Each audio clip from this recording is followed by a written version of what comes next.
ఆర్బిక్ ఛానల్కి స్వాగతం. జై శ్రీరామ్, హర హర మహాదేవ్. కాంగ్రెస్ పార్టీకి ఐటీ నోటీసులు జారీ అవుతున్నాయి.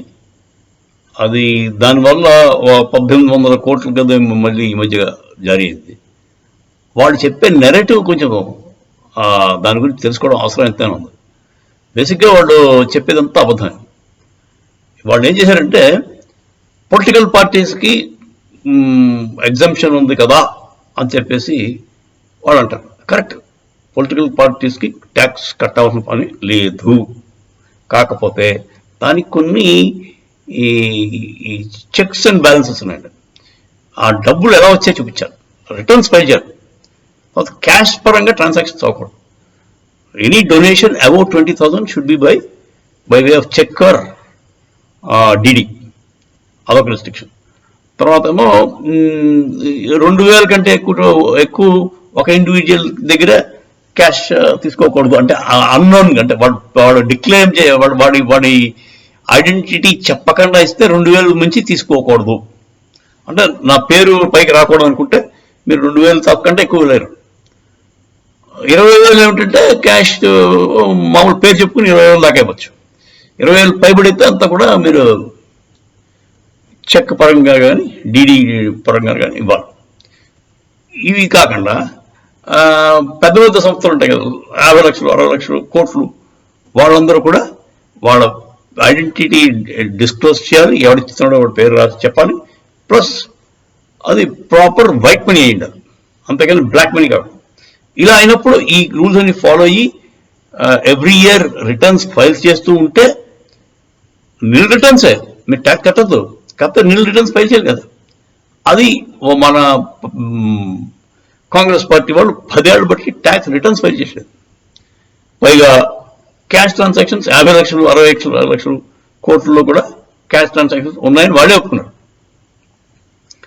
సో ఈ పరిస్థితుల్లో క్యాష్ ట్రాన్సాక్షన్ అంత లార్జ్ అమౌంట్లో ఉంటే వాడు ఎక్స్ప్లెనేషన్ ఇచ్చుకోవాలి, చేసుకోవాలి. తర్వాత దానికి ట్యాక్స్ పడుతుంది. సో ట్యాక్స్ ఏం చేశారు, ఎగ్గొట్టారు. మొదటి నుంచి ఇక్కడ ట్యాక్స్ రిటర్న్స్ ఫైల్ చేయలేదు. 10 ఏళ్ళ నుంచి ఎగ్గొట్టుకుంటూ వస్తున్నారు. దానికి పీనల్ ట్యాక్స్ పడిపోతుంది, పీనల్ ఇంట్రెస్ట్ పడిపోతుంది. మొదట్లో 3 కోట్లు ఉండేది, అది 20 కోట్లు అయిపోయింది. ఏమీ లేదు, వాళ్ళ ఆరగెన్స్. వాళ్ళ మమ్మల్ని కాంగ్రెస్ మమ్మల్ని ఎవడైపిస్తాడు. ఐటీ వాడెంత ఐటీ ఉద్యోగస్తులు అంటే పనికి మా దగ్గర పనిచేసే కూలీల కంటే హీనం అని వాళ్ళ ఉద్దేశం, అంతే. సో వాళ్ళ స్వయంకృత అపరాధం ఉండేది.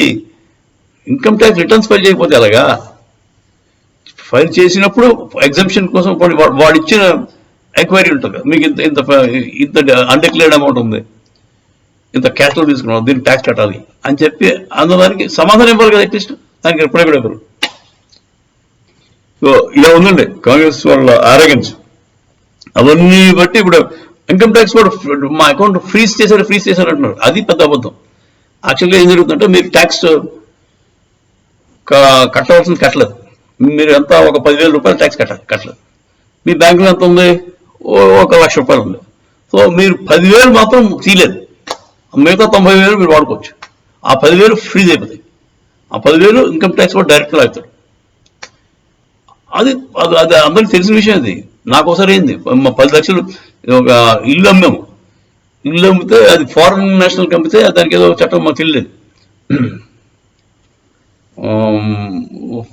ఫారెన్ నేషనల్ దగ్గర కొన్నాం, అమ్మడం కాదు, ఒక అపార్ట్మెంట్ కొనుక్కుంటే వాళ్ళకి ఏదో ట్యాక్స్, వాళ్ళు ప్రీపెయిడ్ ట్యాక్స్ కట్టాలంట. అది తెలియదు మాకు. తెలియక 10 లక్షలు నా బ్యాంక్ అకౌంట్ ఫ్రీ అయిపోయింది.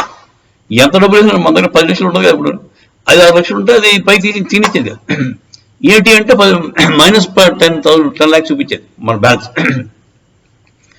అప్పుడు దానికి మెల్లిగా ఇన్కమ్ ట్యాక్స్ వాళ్ళ దగ్గరికి వెళ్ళి అవతల మా దగ్గర కొన్నవాడి దగ్గర ఎవరి దగ్గర అయితే కొన్నా వాళ్ళు సార్ట్అవుట్ చేసుకున్నాం. అదండి. సో ఇది అన్ని తప్పుడు కథనాలు చెప్పేది. మా అకౌంట్స్లో డబ్బులన్నీ ఫ్రీజ్ చేశారు, మమ్మల్ని ఎలక్షన్కి డబ్బులు ఖర్చు పెట్టనివ్వట్లేదు బీజేపీ అని చెప్పి దొంగ కబుర్లు చెప్తున్నారు. యాక్చువల్గా ఈ ఐటీ నోటీసులు అనేది వాళ్ళకి 2021 నుంచి వస్తున్నాయండి. 2021 నుంచి కూడా ఐటీ నోటీసులు వచ్చాయి. వాళ్ళ మరి చార్టర్డ్ అకౌంటెంట్స్ ఉంటారా లేదా కాంగ్రెస్ పార్టీ నాకు తెలియదు. లేకపోతే వాళ్ళు కూడా కపిల్ సిబ్బల్ లాంటి లాయర్ల క్యాలిబర్లోనే ఉంటారా? చార్టర్డ్ అకౌంటెంట్స్ కూడా వాళ్ళకి అకౌంటెన్సీ తక్కువ, డబ్బులు ఎలా తినాలో ఎక్కువ ఉన్నట్టుంది.